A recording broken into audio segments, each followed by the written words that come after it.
क्या हुआ?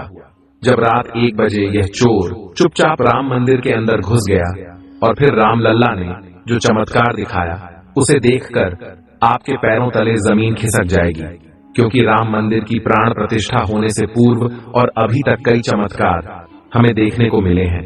लेकिन किस तरह एक चोर जो केवल चोरी करने के इरादे से राम मंदिर आया था, वह भी किस तरह से रामलला का दीवाना हो गया।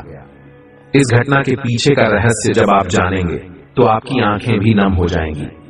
आगे बढ़ने से पहले प्रभु श्री राम के सच्चे भक्त इस वीडियो को लाइक करके कमेंट बॉक्स में जय श्री राम जरूर लिखें। अयोध्या जिसे देवनगरी कहा जाता है, क्योंकि हमारे शास्त्र ऐसा कहते हैं कि रामायण काल में इस जगह को देवताओं का नगर कहा जाता था।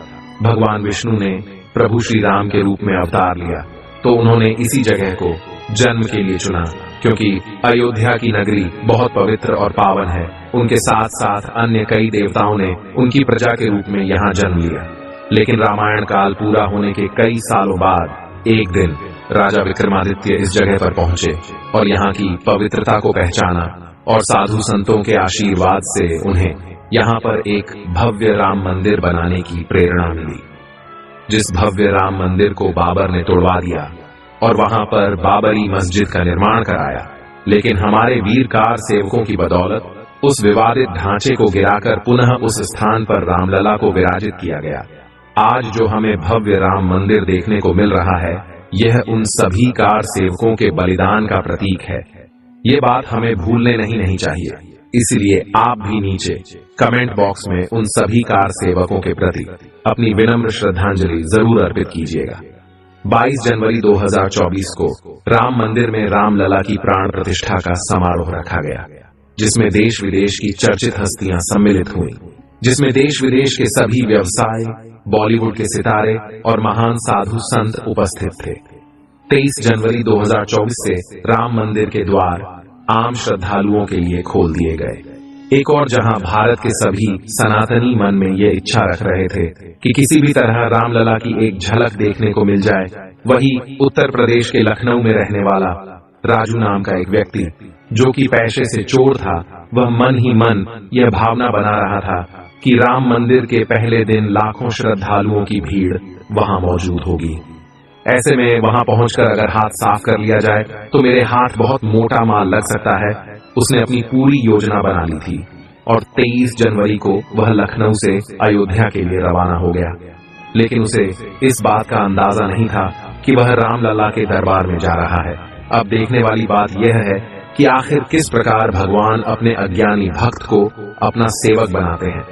जब राजू 23 जनवरी को राम मंदिर पहुंचा तो वहां तकरीबन 1 से 2 लाख लोगों की भीड़ थी और अनुमान था कि 4 से 5 लाख लोग उस दिन रामलला के दर्शन करेंगे। तो उसकी आंखों में लालच की चमक आ गई। उस समय उसने अपना शिकार उन लोगों को बनाया जो काफी बड़े घराने के लग रहे थे। राजू उन राम भक्तों की लाइन में लग गया और एक एक करके हाथ साफ करने लगा। उसने किसी महिला का पर्स उसने चुराया तो किसी का बटुआ मार लिया, किसी के गले से सोने की चेन गायब कर दी तो किसी के पर्स से चुपचाप पैसे निकाल लिए। 2 से 3 घंटे तक उसने रामलला की लाइन में चोरी की घटना करी और दर्शन किए, बिना ही पुनः बाहर लौट आया। उसकी आंखों पर लालच की पट्टी थी।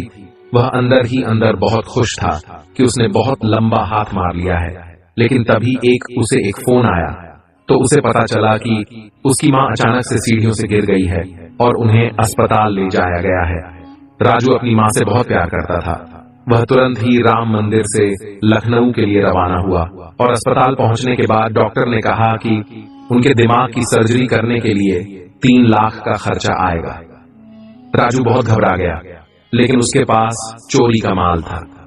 जब उसने वह सारा माल बेचा और अन्य माल की कीमत लगाई तो वह पूरे 3 लाख रुपए हो रहे थे। उसने वह सारे पैसे हॉस्पिटल में भर दिए और अपनी माता की सर्जरी कराई। राजू की मां स्वस्थ हो चुकी थी, लेकिन उसके हाथ में एक फूटी कोड़ी भी नहीं बची थी। अपनी मां को अगले दिन पुनः घर शिफ्ट करने के बाद उसके मन में फिर से लालच जाग गया और उसने सोचा कि अभी आने वाले 1 सप्ताह तक राम मंदिर में लाखों की संख्या में श्रद्धालु आएंगे। क्यों ना मैं एक बार और राम मंदिर जाकर हाथ साफ कर लूं। इसके अगले दिन वह पुनः लखनऊ से राम मंदिर के लिए रवाना हुआ। वो 26 जनवरी का दिन था और अनुमान था कि तकरीबन 3 से 4 लाख लोग रामलला के दर्शन करेंगे। लेकिन 23 जनवरी को लाइन में काफी मात्रा में चोरी होने के कारण सरकार ने जागरूकता बढ़ा दी थी।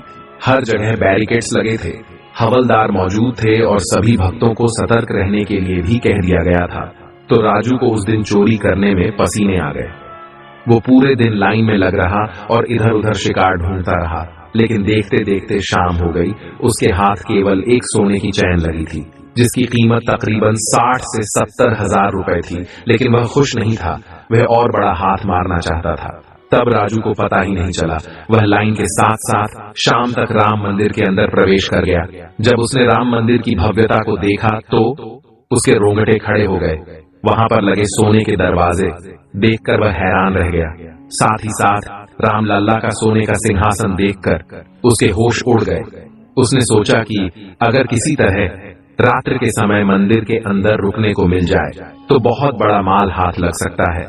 तो शाम के समय मौका पाकर वह चुपचाप एक बड़ी मूर्ति के पीछे छुप गया जहां उसे कोई देख न सके। इसके बाद जब रात्रि हुई तो सभी भक्त मंदिर से बाहर चले गए और राम मंदिर के दरवाजे बंद कर दिए गए। पुजारी भी अपने कक्ष में जाकर सो चुके थे। तब मौका पाकर राजू ने अपने मुख पर काला कपड़ा बांध लिया ताकि वह कैमरे की निगरानी में न आए।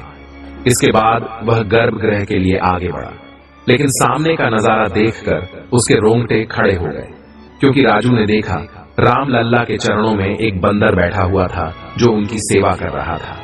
तभी अचानक से पता नहीं कहां से अचानक एक छोटा बच्चा राजू के पास आ गया। उसका रूप बहुत सुंदर था, उसकी बोली बहुत मीठी थी और उसने राजू से कहा कि चोरी करना गलत बात है। इस दुनिया में जो कुछ भी है वह सब कुछ रामलला का है। हम उनसे ही लेते हैं और उन्हें ही समर्पित कर देते हैं। ऐसी सलाह देकर अचानक वो बच्चा के अंतर ध्यान हो गया, जिसके बाद राजू की आंखें खुल गईं। उसने चोरी करने का इरादा टाल दिया और फिर से उस मूर्ति के पीछे जाकर छुप गया। उसने सुबह होने का इंतजार किया और मंदिर खुलने के बाद मौका पाकर पुनः मंदिर के बाहर आ गया। लेकिन उसके मन में एक ही विचार चल रहा था, आखिर वह छोटा बच्चा रात के समय वहां कैसे आया था और उसने एक बंदर को अपनी आंखों से रामलला की सेवा करते हुए देखा था। ये बहुत बड़ा चमत्कार था। वह यही सोचते सोचते पैदल आगे बढ़ते जा रहा था। तभी वह अयोध्या की एक बहुत गरीब बस्ती में पहुंच गया। जब उसने अपने चारों ओर नजर घुमाकर देखा तो पाया कि वहां पर बहुत गरीब लोग रहते थे, जिनके पास ढंग से रहने को छत भी नहीं थी। और उस नगर के कई बच्चे और औरतें भूखे थे, जिन्होंने कई दिनों से खाना नहीं खाया था। नजारा देखकर राजू की भी आंखें नम हो गईं। उसने अपने जेब में हाथ डाला तो एक सोने की चेन रखी हुई थी जो उसने कल चुराई थी। तभी उसे उस छोटे बच्चों की बात याद आई। उसने कहा था, इस दुनिया में जो भी है प्रभु श्री राम का है और हम उनसे लेकर उन्हें ही समर्पित कर देते हैं। तब राजू को इस बात का मतलब समझ आया। उसने सोने की चेन को बेचा, जिससे उसे 65,000 की राशि प्राप्त हुई। अपने पापों का पश्चाताप करने के लिए उसने उस धन राशि का सही इस्तेमाल किया और उस पूरे इलाके के बच्चों और औरतों, वृद्धजनों के लिए भोजन की व्यवस्था करी। इस पूरे क्रम को करने के बाद उसे यह समझ आया कि सच में प्रभु श्री राम महान है। मेरे एक चोर होते हुए भी उन्होंने मुझे स्वीकार किया और जब मैं पहली बार चोरी की तो उसका सारा पैसा अस्पताल में लग गया। जब मैं दूसरी बार चोरी की तो मेरे हाथों उन्होंने उनके भूखे भक्तों का पेट भरवा दिया। राजू की आंखें खुल चुकी थीं। वह अपने किए कृत्य पर शर्मिंदा था। इसके बाद अयोध्या के पुलिस स्टेशन पहुंचा और अपने सारे गुनाह कबूल करते हुए खुद को सरेंडर कर दिया और मन ही मन प्रतिज्ञा ली कि आज के बाद जीवन में वह कभी चोरी नहीं करेगा और हमेशा हमेशा के लिए रामलला का भक्त बन गया। दोस्तों, इस घटना से हमें प्रेरणा मिलती है कि प्रभु श्री राम के जीवन से बहुत कुछ सीखा जा सकता है। उनके अंदर ना तो अहंकार है और ना ही कोई भेदभाव। जो भी उनके शरण में जाता है, चाहे वो बड़े से बड़ा पापी क्यों ना हो, वो उसका उद्धार जरूर करते हैं। इस पूरी घटना को लेकर आपके विचार रखते हैं, नीचे कमेंट बॉक्स में बताइएगा। आप अयोध्या नगरी कब जा रहे हैं वह भी नीचे कमेंट बॉक्स में बताइएगा। और अगर आपको वीडियो पसंद आई है तो लाइक करके कमेंट बॉक्स में जय श्री राम लिखें। और हमेशा ऐसी सत्य चमत्कारी घटनाएं देखने के लिए हमारे चैनल को सब्सक्राइब करके बेल आइकन को प्रेस कर ले। अभी के लिए सभी दर्शकों को हर हर महादेव।